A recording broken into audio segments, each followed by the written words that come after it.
Hi, friend. Welcome back, or welcome for the first time to this space. If you're here, it's probably because something inside you is ready to understand, to heal, or maybe just to breathe again. This isn't just another video. This is a conversation, a safe corner of the internet where we talk about real things, pain, growth, trauma, and the kind of strength that isn't about pretending you're fine, but learning to feel safe being real. You don't have to have it all figured out. You don't have to be over it. You just have to show up exactly as you are. Because here, we don't chase perfection. We practice healing, slowly, gently, honestly. And today, we're diving into what strength really means. The kind that doesn't come from hiding your pain, but from reclaiming yourself after it. If that's what you've been needing, you're in the right place. Not the kind that hides the shaking in your chest, the kind that reminds you you're still here. You made it to this moment, and that alone is proof of something powerful. Even after everything, a part of you still believes there's more to life than pain. That quiet belief, the one that whispers, maybe healing is possible, that's strength. Not the kind people glorify in movies or quotes, but the kind that wakes up every morning inside a body that's been through hell and still chooses to move, to try, to hope. When people talk about physical abuse, they often picture bruises or broken bones. But what they don't see is the way it rewires your entire sense of self. It's not just about what happens in the moment of violence. It's about what happens after. The way you flinch when someone raises their voice. The way your stomach tightens at sudden movements.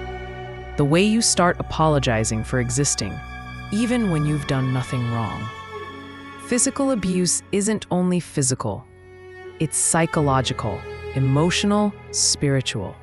It's the slow dismantling of your safety, one incident at a time. It's power and control, masquerading as love, protection, or even discipline. When someone hurts you and then convinces you that it's your fault, that's not love. That's manipulation. When they tell you no one else would put up with you, that's isolation. When they make you question your memory or sanity, I never hit you that hard. You're exaggerating. You made me do it. That's gaslighting. Over time, those messages don't just live in your mind, they live in your nervous system. You start living in a state of constant alert. That's hypervigilance, when your body is constantly scanning for danger, even when there's none present. It's your brain's way of keeping you alive in an unsafe world. And here's something that most people don't understand. Those reactions, the shaking hands, the tension in your neck, the way you freeze when someone yells, they're not signs of weakness. They're signs of survival. The human body is brilliantly designed to protect itself. When faced with threat, the brain releases stress hormones like adrenaline and cortisol. Your heart races, your breath shortens, your senses sharpen. Everything in you focuses on survival. That's called the fight, flight, freeze, or fawn response. Sometimes you fight back. Sometimes you run. Sometimes you freeze. Sometimes you appease, trying to keep the peace, to make yourself small enough that the storm passes over you.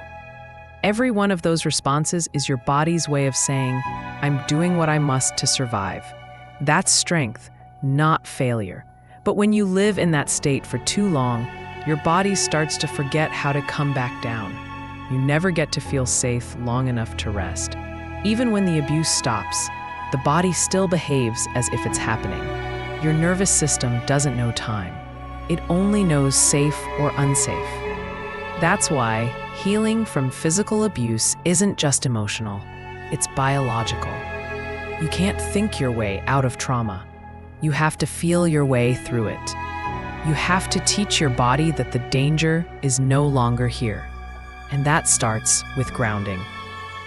One of the simplest, most powerful tools I've ever used is the 5, 4, 3, 2, 1 method. When your thoughts start spinning or your body feels hijacked by fear, pause and name 5 things you can see, 4 things you can touch, 3 things you can hear, 2 things you can smell, 1 thing you can taste. This simple exercise pulls your mind out of the past and anchors it in the now. It tells your body, we're not in danger anymore. Sometimes that's where healing begins, not in big breakthroughs, but in small moments of safety. I know what it's like to live in survival mode, to mistake chaos for normal, to flinch at kindness because it feels suspicious, to look at yourself in the mirror and not recognize the person looking back. Abuse doesn't just hurt your body, it distorts your reality. You start believing the lies they told you, that you're worthless, dramatic, unlovable, broken. But here's the truth. You were never broken. You were wounded. And wounds heal when they're treated with care, not shame. That's why conversations like this matter, because physical abuse doesn't end the moment you leave the relationship or the home. It echoes. It stays in your muscles, your memories, your habits, your reactions. But those same places that carry the pain also hold the potential for healing. You can rewire your body for peace the same way it was wired for fear. You can teach your nervous system to rest again, to trust again, to open to life again. It takes time, but it's possible. And that's what this conversation is really about. Understanding what happened, what it did to you, and how you can begin to reclaim the parts of yourself that abuse tried to erase. Because what strength really means isn't how much pain you can take. It's knowing you don't have to take it anymore. It's walking away when staying means losing yourself. It's choosing to believe that life has more for you than survival. You don't owe anyone your silence. You don't owe anyone your forgiveness. You don't even owe anyone your explanation. You only owe yourself the chance to heal, to live, to feel, to breathe freely again.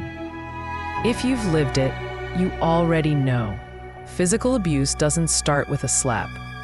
It starts with a shift, a look that makes you second-guess yourself, a tone that carries quiet threat, a joke that cuts too deep. It starts when someone decides that your fear is useful to them. Most abusers don't lead with violence. They lead with charm.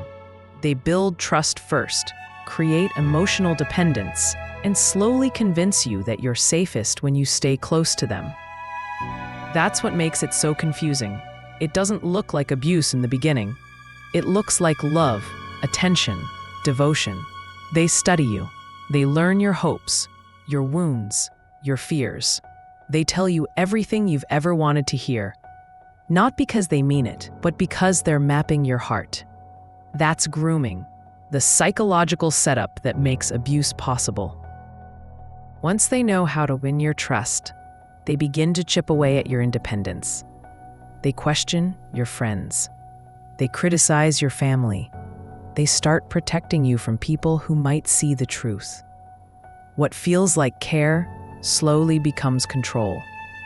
Then the cycle begins. The cycle of abuse has 4 main stages. 1. Tension building. Small arguments. Walking on eggshells. A sense that something bad is coming. 2. Explosion. The outburst. The violence. The out-of-control moment. 3. Reconciliation. The apologies. The gifts. The promises. It'll never happen again. 4. Calm. A quiet period that feels like peace until tension starts to build again. The first few times it happens, you might think it was a mistake. You might even believe they're tears, because part of you wants to. You want to believe love can fix it. But each time, the calm gets shorter and the violence gets worse. Abuse is about power and control, always. It's not about anger, It's not about stress or alcohol or childhood trauma. Those may influence behavior, but they don't cause it. Abuse is a choice, a calculated decision to dominate another person. The tools of control aren't always fists. Sometimes they're words. Sometimes they're silence. Sometimes they're finances, isolation, intimidation, or threats. Physical violence is just one piece of a larger web, a system designed to make you doubt your own strength. Here's the psychological truth. Abusers rely on intermittent reinforcement, a pattern that conditions your nervous system to associate pain with relief.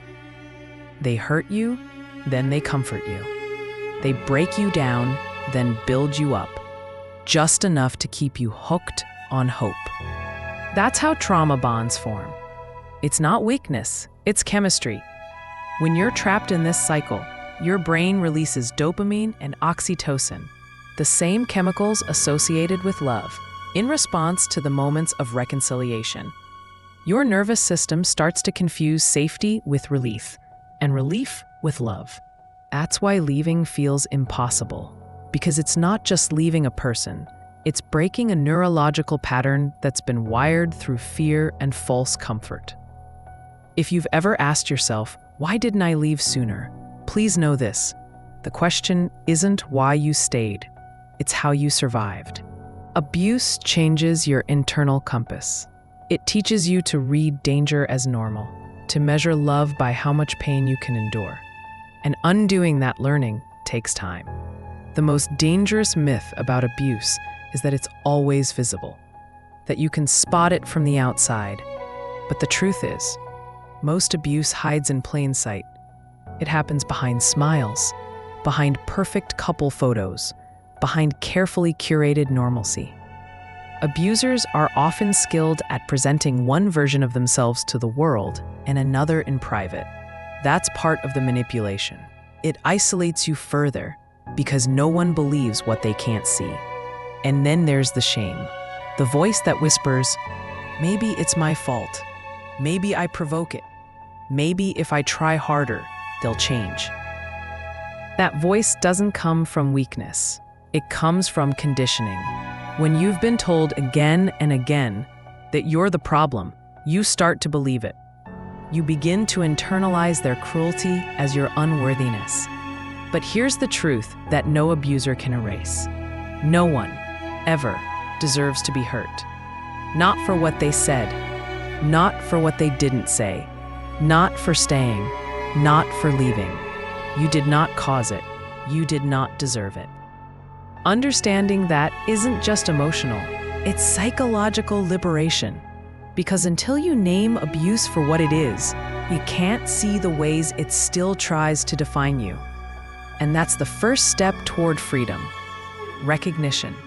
Not minimizing, not rationalizing, not excusing, just calling it what it is.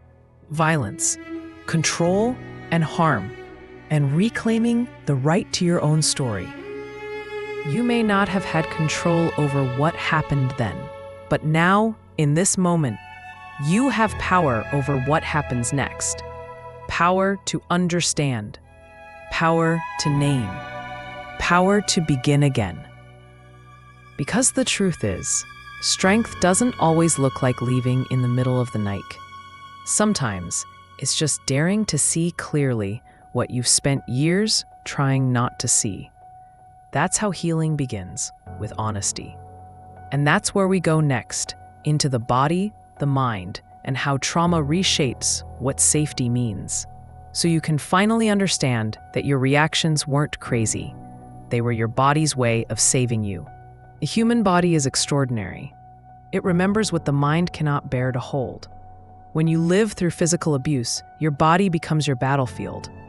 Every cell learns to adapt to danger, to anticipate harm, to predict tone, to calculate risk before your conscious mind even registers what's happening. You don't think about surviving. You become survival. That's not weakness. That's your biology doing exactly what it was designed to do. When your brain perceives threat, the amygdala, your internal alarm system, takes control. It floods your body with adrenaline and cortisol, preparing you to fight, flee, freeze, or fawn. Your heartbeat quickens, your breath shortens, your senses sharpen. You become hyper-aware of every sound, every shift, every detail that might signal danger. In an emergency, this response can save your life. But when it's triggered over and over, when home itself becomes the battlefield, your nervous system never gets to return to calm. It stays locked in survival mode. That's why even long after the abuse ends, the body can feel like it's still under attack. You might startle easily. You might struggle to sleep or find rest. You might feel on edge for no reason, scanning for threats that aren't there. You might even crave chaos because peace feels unfamiliar, almost suspicious. That's trauma physiology, your body trying to protect you even when the danger is gone. When people say, just get over it, they don't understand that trauma isn't just in the past, it's in the wiring. Your body isn't holding on to the memory because you want to. It's holding on to it because it doesn't yet believe it's safe to let go. That's why healing isn't about forgetting what happened. It's about teaching your nervous system that the war is over. For years, I used to think healing was just about willpower, that if I was strong enough, I could outthink the pain. But trauma doesn't respond to logic. It lives in sensation, in the quickening heartbeat, the clenching jaw, the held breath. You can't argue your way out of trauma. You have to befriend your body back into safety. That's where somatic healing comes in, practices that involve your physical self in the healing process. Grounding exercises, deep breathing, gentle stretching, walking, placing a hand over your heart and saying, "You're safe now." These may sound simple, but they're powerful messages to the nervous system. Each time you calm your breath, each time you notice the ground beneath you, you're literally rewiring your body's understanding of safety. It's also why certain triggers can feel so overwhelming. Maybe a door slamming makes your chest tighten. Maybe a smell, a phrase, a song brings back panic. That's your amygdala reacting. It can't tell the difference between a memory of danger and the real thing. When trauma hasn't been processed, the body reacts as if it's happening now. That's why something small, a tone of voice, a sudden gesture, can send you spiraling. You're not crazy. You're remembering in the language of the body. Understanding this is life-changing, because once you realize your body isn't betraying you, it's protecting you, you can start working with it, not against it. Here's something that helps. When you feel triggered, don't fight it. Pause and gently name what's happening. Say to yourself, "My body is remembering, but I'm safe right now." Then use grounding, the 5-4-3-2-1 method, or simply press your feet into the floor. Notice the temperature in the room, the sound of your breath. These small acts pull you out of the past and anchor you in the present.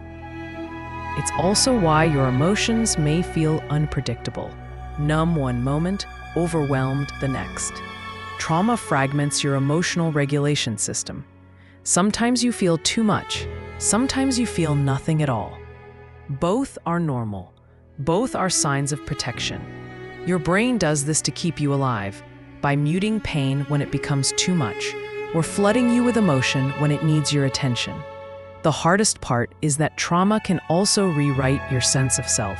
When you've been physically hurt by someone who said they loved you, your brain struggles to reconcile safety and connection. It starts to associate love with danger, tenderness with control, and closeness with fear.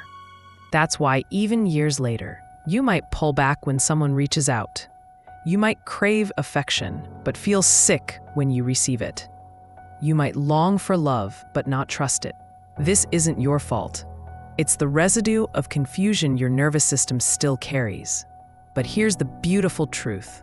The same neuroplasticity that trauma used to wire in fear can be used to wire in peace. Your brain can change. Your body can learn safety again. It begins with small acts of consistency, doing something each day that tells your nervous system, I'm safe now.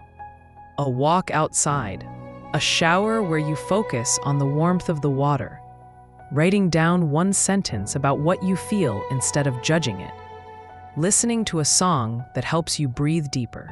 Those small things are not small. They're how the brain learns. They're how your body remembers what calm feels like. Because healing isn't about becoming who you were before the abuse. It's about becoming someone new. Someone whose safety doesn't depend on another person's approval or control. You don't need to earn your peace. You just need to practice it, one grounded breath at a time. And as your body begins to believe in safety again, your mind starts to follow. You begin to think clearer, sleep deeper, trust yourself more. That's when you start noticing the next layer of truth, that leaving the abuse was only the first step. The harder part is leaving behind the parts of yourself that learn to live afraid. But even that is possible. And in the next part, we'll explore why walking away, or even wanting to, can feel so complicated. Because knowing you're being hurt and being able to leave are not the same thing. There's a science and a story behind that too. One of the most painful truths about physical abuse is this. Knowing you're being hurt and being able to leave are not the same thing. People on the outside often ask, why didn't you just leave? They say it like it's a simple decision, like walking away from someone who's breaking you apart should be easy. But survivors know the truth. Leaving can be the most dangerous, complicated, and emotionally tangled thing you'll ever do. It's not just fear that keeps you there. It's everything abuse does to your sense of reality. Abuse doesn't start with violence. It starts with dependency, with love bombing, attention, promises, and emotional connection. When someone treats you like you're the center of their universe, your brain releases oxytocin and dopamine, the bonding and reward chemicals. You start to feel safe with them, loved, maybe even special. Then, when the abuse begins, your body reacts as though that safety has been ripped away. The same person who gave you comfort now gives you fear, and your brain can't separate the two. That confusion is called a trauma bond. Trauma bonds are powerful because they don't form from weakness, they form from survival. You cling to the moments of calm the way a drowning person clings to air. Even after the violence, you wait for the apology, the promise, the gentle words, because those moments release tiny bursts of relief. And relief, when you've lived in fear, feels like love. That's the cruel psychology of control. It traps you in cycles of hope and harm. You begin to tell yourself, maybe this time they really mean it. You replay the good memories, trying to convince yourself that the person who hurt you can still become the one who saved you. But that's the hook. The abuser knows how to weaponize your empathy. They use your love, your compassion, your loyalty against you. They twist their apologies into promises you can't stop believing in. They cry, they beg, they say all the right words, and every time you want to believe them, because your heart still remembers the version of them that loved you. That's not foolishness. That's human attachment being exploited. And then there's the fear, the quiet, suffocating kind. Fear of what they'll do if you try to leave. Fear of not being believed. Fear of starting over with nothing. No money, no home, no safety net. Abusers design those fears. They isolate you, control finances, break your confidence until leaving feels impossible. They don't just trap your body. They trap your sense of worth. You start hearing their voice even when they're not around. You'll never make it without me. No one else will love you. You're nothing without me. Those are lies, but when you've heard them enough, they start to sound like truth. And even when you do get out, the echoes remain. You might miss them, not because you miss the pain, but because your body got addicted to the cycle. The highs, the lows, the relief after fear. That's not weakness, that's trauma physiology. It takes time to detox from chaos. And here's something few people talk about. Sometimes, freedom feels worse before it feels better. When you first leave, silence can be terrifying. The absence of control feels like emptiness. The quiet feels like danger. You might even question yourself. Was it really that bad? Did I overreact? That's your nervous system adjusting to peace. It doesn't recognize calm yet, but every day you stay gone, you're teaching your body a new normal. This is why planning matters. Leaving safely often takes preparation, not because you're weak, but because you're strategic. If you can, reach out to a domestic violence hotline or organization. They can help you create a safety plan. Where to go, what documents to bring, how to protect your privacy and digital safety, how to access support, shelter, or legal help if needed. Even if you're not ready to leave today, knowing your options is an act of power. It means you're preparing for freedom. And if you've already left, you're already doing one of the hardest, bravest things a human being can do. You're rebuilding a life after having it torn apart. In recovery psychology, we call this the post-traumatic growth phase, the process of learning to live again after devastation. But before growth, there's grief. Grieving the relationship, grieving the time you lost, grieving the version of yourself that had to survive that way. That grief is real. Don't rush it. You're not mourning the abuser. You're mourning the years you spent believing their lies. And as you move through that grief, something subtle begins to change. You start remembering yourself, your laugh, your choices, your boundaries. You start feeling your own presence again. That's the slow magic of freedom. Not just being away from harm, but feeling safe enough to exist as yourself. One small step at a time, one boundary at a time, one breath at a time. So if you're still caught in the in-between, still scared, still unsure, know this. You don't have to have it all figured out. You don't have to be fearless to start moving towards safety. You just have to take the next right step, the one that feels like truth, even if it's small. Because every step you take away from fear is a step toward freedom. And every act of courage, even if it's quiet, even if it's invisible, counts. Next, we'll talk about what happens after, the long road of reclaiming safety. How to begin reteaching your body peace, rebuilding trust, and learning that strength isn't just surviving, but finally living. For a long time after you leave abuse, your body doesn't understand what safe means anymore. The doors might be locked. The house might be quiet, no one's yelling, but your chest is still tight. Your stomach still knots at small sounds, and your mind keeps waiting for the next blow that never comes. That's because for years, safety meant surviving someone else's moods. It meant monitoring, adapting, staying alert.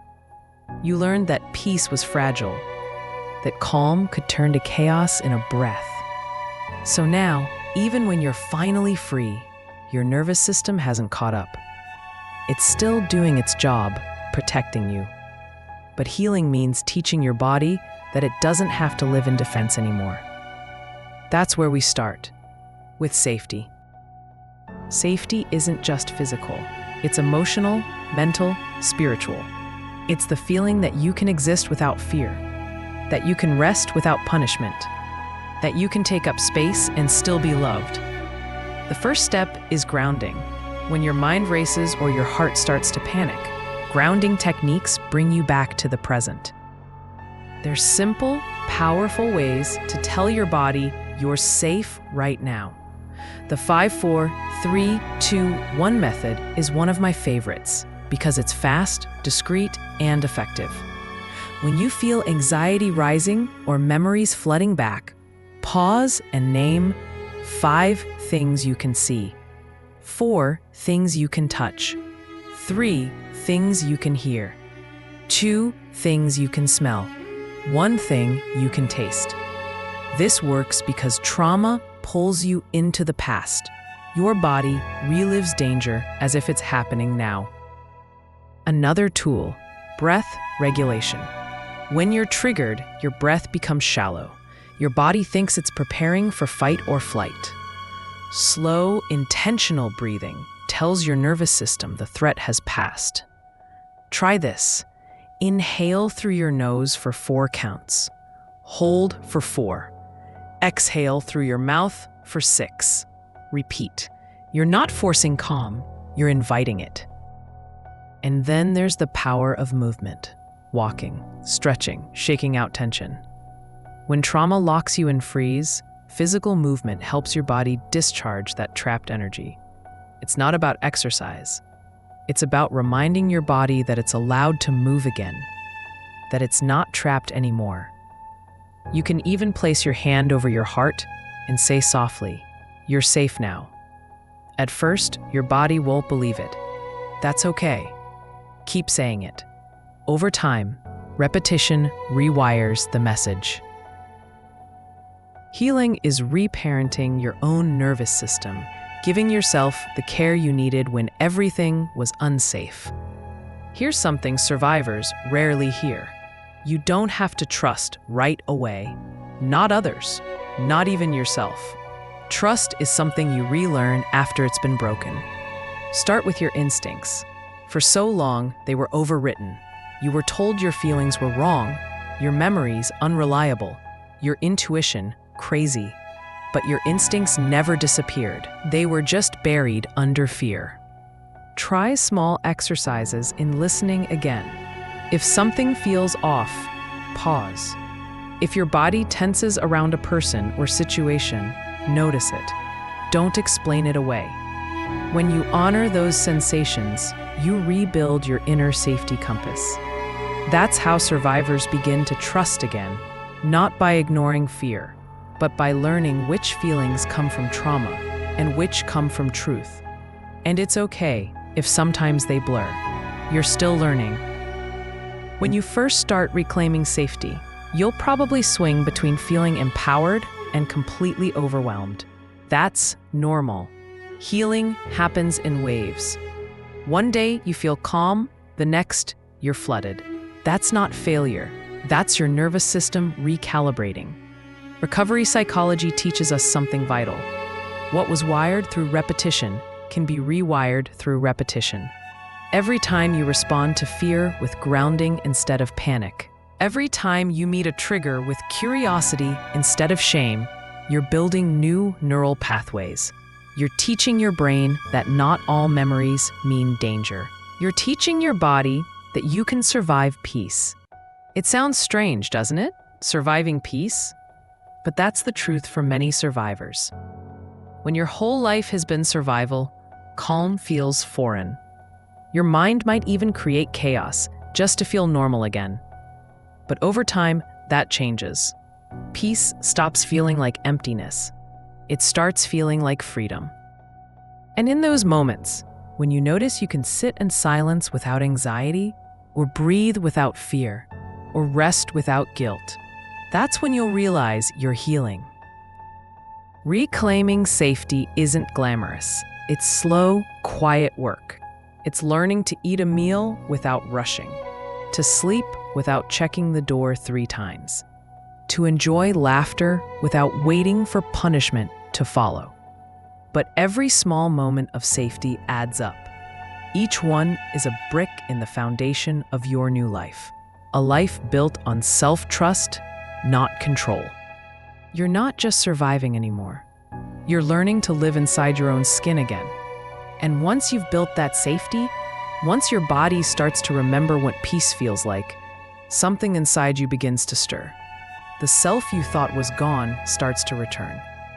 That's where we'll go next, into the work of rebuilding boundaries, self-worth, and identity. Because healing doesn't stop at safety, it grows into power. Healing doesn't stop when the bruises fade or the shouting ends. That's when the real work begins, the work of rebuilding yourself from the inside out. For so long, your life was about someone else's moods, needs, and rules. You learned to anticipate danger instead of desire. You lived in reaction, not creation. Now, as you start reclaiming safety, the question slowly arises: who am I without the fear? It's a haunting question and a beautiful one. Because abuse doesn't just steal your safety, it steals your sense of self. You stop knowing what you like, what you need, what you believe. You become a collection of survival responses. But here's the miracle. Underneath all of that, the real you never died. You've been waiting, watching, protecting what was left of your light until it was safe to shine again. Rebuilding yourself isn't about becoming someone new. It's about remembering who you were before you were taught to doubt your worth. And it starts with boundaries. Boundaries are not walls. They're doors with locks you control. They say, "This is where I end and you begin." After abuse, boundaries can feel foreign. You might associate saying no with danger or guilt. You might confuse compliance with love. That's normal. You learned that keeping the peace meant keeping yourself small. But boundaries are not selfish. They're sacred. They're how you protect the peace you fought so hard to find. Start simple. You're allowed to say no without explaining. You're allowed to take space when you need it. You're allowed to protect your energy, your time, your body, and your heart. If someone calls that selfish, it's because your boundaries make them uncomfortable, not because they're wrong. Boundaries aren't about controlling others. They're about teaching others how to treat you. They're a reflection of self-respect. In recovery psychology, they talk about agency, the sense of control over your choices and your life. Abuse robs you of that agency by making every decision about someone else's reaction. Rebuilding it means making choices that align with your truth, even when it feels terrifying. At first, you'll question everything. You'll wonder if you're overreacting, if you're being too sensitive, if you're making things up. That's the echo of gaslighting. The internalized doubt that lingers even after the abuser is gone. The antidote is self-validation. When that voice in your head says you're imagining things, pause and ask yourself, what do I feel right now? If your body tightens, your stomach knots, your chest burns, that's data. Your body is your truth teller. Learning to listen to your body is one of the most radical acts of self-trust you can practice. Your mind might still doubt, but your body remembers. It knows what safety feels like and what doesn't. That's why embodiment is such an essential part of healing. Walk, stretch, move. Feel yourself existing in space. Every time you inhabit your body fully, you reclaim something that abuse tried to take, your right to belong to yourself. And with that comes another challenge, learning how to trust others again. After being betrayed by someone who claimed to love you, trust becomes complicated. You start to question everyone's motives. You might test people's loyalty or distance yourself entirely. You might even push away kindness because it feels suspicious. That's okay. It's not that you're broken, it's that your boundaries are recalibrating. You're learning to differentiate between safety and familiarity. Sometimes what feels normal is actually just what's familiar, even if it hurts. And sometimes what feels uncomfortable is actually safety, because it's new. Healing asks you to pause and notice the difference. Not everyone will deserve access to you, and that's not bitterness, that's discernment. You've learned what it costs to hand your trust to the wrong people. Now you're learning how to give it to yourself first, and that's where self-worth begins. Abuse teaches you to earn love. Healing teaches you that love is not a transaction. You are not valuable because of what you do, how quiet you stay, or how well you please others. You are valuable because you exist. You don't have to prove your worthiness. You just have to remember it. For years, you may have apologized for everything. For crying, for being tired, for needing space, for existing. But you don't have to apologize for being human anymore. Healing means replacing those apologies with declarations. I deserve rest. I deserve peace. I deserve love that doesn't hurt. And those aren't affirmations you repeat mindlessly. They're truths you live into. One small act at a time. Choosing food that nourishes you. Wearing clothes that make you feel like yourself. Spending time with people who see your light, not just your wounds. That's what it means to come home to yourself. Not to become perfect, but to become real. You start realizing that self-respect is quiet power. It's walking away when something doesn't feel right, even if no one else understands. It's not chasing validation from people who once benefited from your silence. It's choosing peace over proving your worth. That's the slow rebirth of identity, when you start living as someone who no longer accepts pain as proof of love. And one day, without fanfare, you'll catch yourself laughing, a deep, unguarded laugh, and realize you didn't have to check the room first. You'll notice you're breathing without tension, choosing without fear, loving without shrinking. That's what healing sounds like. Not a scream, but a sigh of release. You're not who you were before the abuse, and that's okay. You're someone wiser, softer, stronger, someone who's learned the language of survival and is now learning the rhythm of peace. And soon, you'll discover that healing isn't just about surviving what happened, it's about transforming it, turning pain into purpose, turning silence into strength, turning survival into life. That's where we'll go next, the final stage, what it means to live in your new strength, the quiet, powerful act of rebuilding your world, your peace, and your freedom.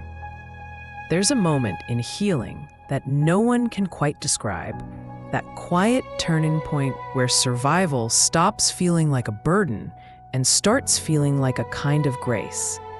It doesn't happen all at once. There's no single morning where you wake up and everything feels healed. It happens slowly, in the way you breathe differently, in the way your shoulders drop when you realize you're not waiting for the next explosion, in the way you start to choose peace over chaos without even thinking about it. That's what real strength looks like. It's not loud, not performative, not about proving how much you can handle. It's gentle. It's consistent. It's the steady heartbeat of someone who has walked through fire and still chooses softness. For a long time, strength was survival, getting through the day, reading the room, avoiding the next outburst. But now, strength becomes something else. It becomes the way you care for yourself, the way you protect your peace, the way you show up in the world without apology. And make no mistake, that kind of strength takes courage. Because after abuse, even happiness can feel foreign. It's strange, isn't it, to finally be free and still feel afraid of the light. That's because freedom, at first, feels unstable. You've spent so long adapting to someone else's control that standing on your own can make you dizzy. But freedom isn't something that's given, it's something you learn to live into, one decision at a time. Freedom is saying, I deserve better, and believing it. Freedom is choosing peace, even when your past tries to drag you back into pain. Freedom is refusing to let what happened become the only story you ever tell about yourself. You are not what they did to you. You are what you've done since. And every act of healing, every breath, every boundary, every step forward is proof that you are still becoming. That's the quiet rebirth of power. Not revenge, not rage, but reclamation. You start realizing that you no longer need to explain your story to be understood. You start forgiving yourself for the things you did to survive, the staying, the silence, the self-blame. You start recognizing that your worth was never destroyed, only hidden beneath the debris of someone else's cruelty. And slowly, you start to see the beauty in the cracks, the way broken things let the light in. Healing isn't about pretending you're over it. It's about learning how to live with the truth without letting it define you. It's about carrying your scars like stories of survival, not shame.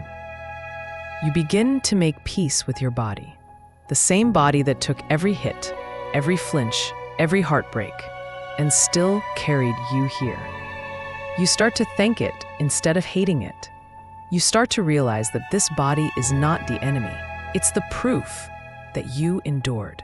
And with that realization comes compassion, not just for yourself, but for others. You start seeing pain in people's eyes and recognizing the silence they carry. You understand that most cruelty comes from unhealed wounds, and that empathy, without surrendering your boundaries, is its own form of power. That's the difference between who you were and who you are now. Before, survival was about endurance. Now, it's about choice. You choose when to speak, when to rest, when to walk away. You choose who gets your energy and who doesn't. You choose to build a life that reflects your truth, not your trauma. That's freedom. It doesn't mean you'll never have hard days. You will. There will still be triggers, still be grief, still be moments when the past catches you off guard. But the difference now is that you know how to meet those moments with grounding, with awareness, with self-compassion. You know how to pause, breathe, and say, "This is a memory. I am safe now." You know how to ask for help when you need it, and that asking for help isn't weakness, it's wisdom, because healing isn't independence. It's interdependence. It's learning that you don't have to carry it all alone. There will be people, the right ones, who see you, who hear you, who never ask you to shrink again. And when they come, you'll be ready. Not because you've forgotten the past, but because you've learned that love doesn't have to hurt to be real. You'll recognize safety not by how quiet it is, but by how peaceful you feel in it. And that's when you'll understand what strength really means. It's not surviving the storm. It's learning how to dance in the calm that follows. It's not hardening. It's softening without losing yourself. It's the ability to stand in your truth and say, "I made it, and I'm still becoming." So wherever you are on this journey, whether you're still in the pain, just beginning to leave, or learning to live again, know this: you are not too late for your own life. You are not too damaged to heal. You are not too broken to be loved. Your healing is not about erasing what happened. It's about reclaiming everything that's still possible. The world tried to teach you that strength was silence, but now you know better. Strength is speaking. Strength is resting. Strength is choosing yourself again and again, even when it feels unnatural. And every time you do, you become a little more free. This life, this peace, this power is what you've always deserved. And you didn't have to earn it. You only had to survive long enough to remember it. So breathe. You're home now. If this message found you today, I hope it reminded you of something simple, that healing isn't out there somewhere, waiting for you to deserve it. It's already inside you, waiting to be remembered. If you're still in the thick of it, still learning to breathe again, still trying to believe you're worth peace, please know that you are. The fact that you're listening to something like this means you've already started. You've already chosen life, even if it doesn't feel like it yet. If this message resonates, share your thoughts in the comments and join our growing community of healing hearts. Don't forget to like, subscribe, and share. Someone you know may need this today. If you enjoy this channel, you may also love my other channels where I share more on meditation, affirmations, signs of the universe, and spiritual awakening and witchcraft practices. You can check it out. The links are in the description. And if these journeys have brought a little inspiration to your day and you ever feel moved to support the work, there's a small donation link in the description. Your kindness helps keep the music playing and the stories flowing. But simply being here and sharing the space is already a gift. So until next time, take care of yourself, hold on to your truth, and keep becoming. Because what strength really means is choosing you.